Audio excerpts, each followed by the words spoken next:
Hi guys, welcome to big channel Hobib YouTube channel. আজি আছো মই জাজিমুখ কৈবতগৰ গাঁৱৰ কেজনমান যুৱকৰ ওচৰত তেওঁলোকে হৰি চৰ্চা কৰিছে।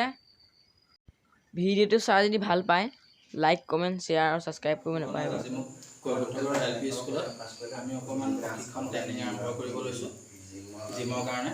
জিম মানে উদ্যান বিতুইটো আমি ঘৰতে ব্যৱহাৰ কৰা কিছুমান বস্তুৰ কাৰণে শৰীৰ চৰ্চাৰ কাৰণে আমাৰ তেনেকৈ আমি কেইটামান ঘৰতে বস্তু ব্যৱহাৰ কৰি আমি কাৰ্যসূচীটো আমাৰ আৰম্ভ কৰিব লৈছোঁ। এয়া আমাৰ আজমলে শৰীৰ চৰ্চাৰ ওপৰত কি গুৰুত্ব দিব, কি ধৰণে কৰিব তাৰ বিষয়খন আমি জানিব বিচাৰিছোঁ। একচুৱেলি আমি ইয়াত আহিছোঁ সন্ধিয়া আমি এনেই থকাতকৈ আমি এঘণ্টা সময় ইয়াত আমি গোটেই ল'ৰাকেইটা আমাৰ ওচৰত 8-10টামান ল'ৰা আছোঁ।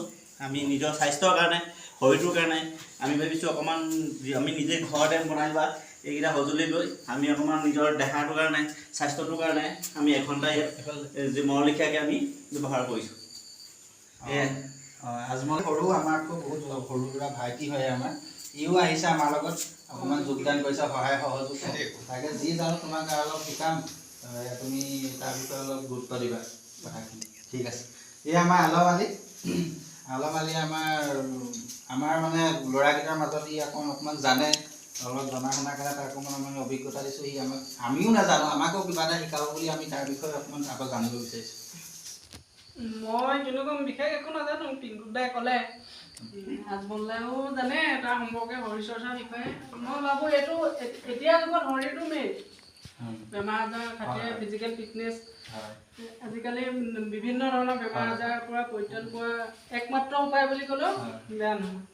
আৰু প্ৰত্যেকখন গাঁৱতে চহৰতে আছে। আমাৰ এতিয়া নিজাববীয়াকৈ কোনো বস্তু নাই, আমি আৰ্থিকভাৱে দৰিদ্ৰ, তেওঁ বুলি আমি চেষ্টাটো অব্যাহত ৰাখিছোঁ। নিজে কিছুমান হাতেৰে বনোৱা বস্তু আমি বনাই মেলি আমি শৰীৰটোৰ ওপৰত অলপ স্বাস্থ্য বনাইছোঁ। বিশেষ নকওঁ, এয়াই আৰু ইয়াত যদি কোনোবাই আমাৰ জাজিমুখ অঞ্চলৰ কোনোবাই কিবা আগবঢ়াওঁ বা জড়িত হওঁ বোলে সিহঁতক কিবা কওঁ উৎসাহ দিওঁ, দিব পাৰে, যোগাযোগ কৰিব পাৰে। আৰু বিশেষ আমাক এই ঘৰটো দিয়াৰ বাবে আমি তেখেতলৈ বহুত ধন্যবাদ জনাইছোঁ।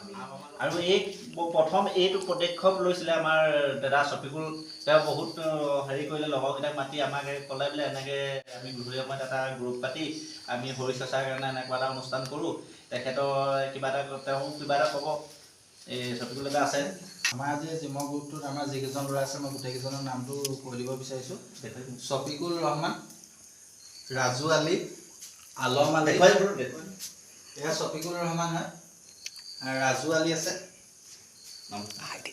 তাৰপৰা আলম আলী আছে, এয়া আজমল আলী, আৰু মই পিংকু আৰু মমিন আলী, আৰু মোৰ কেমেৰা পাৰ্চন আবাছ আলী আছে, আমাৰ ভাইটি এজন আবাছ আলী, তেওঁ কেমেৰামানত আছিলে, তেওঁ শেহতীয়াকৈ দেখুওৱা হৈছে। তেওঁ এতিয়া আমাক এতিয়া জিমৰ এটা কিবা এটা দেখুৱাব আৰু শৰীৰ চৰ্চাৰ কাৰণে আমাক মাৰি দেখুৱাব। এয়া তেখেত গৈছে এটা ভাল লাগিছে। তেখেতে মাৰিছে।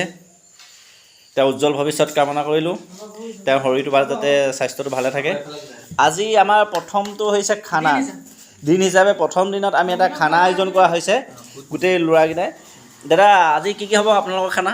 আমাৰ খানা ব্ৰইলাৰ মুৰ্গী আছে, ব্ৰইলাৰ মুৰ্গীৰ লগত এয়া আলু ন, আলু আমাৰ চাইজ এনেকুৱা হৈছে আলু, আৰু এয়া পিঁয়াজ, হয়, এইটো আপোনাৰ মিঠাতেল, হয় হয়, আৰু এইটো আপোনাৰ তেজপাত বুলি কওঁ আমি অসমীয়াত, হয় হয়, আৰু এইটো কয়লাৰ মুৰ্গী, হয়।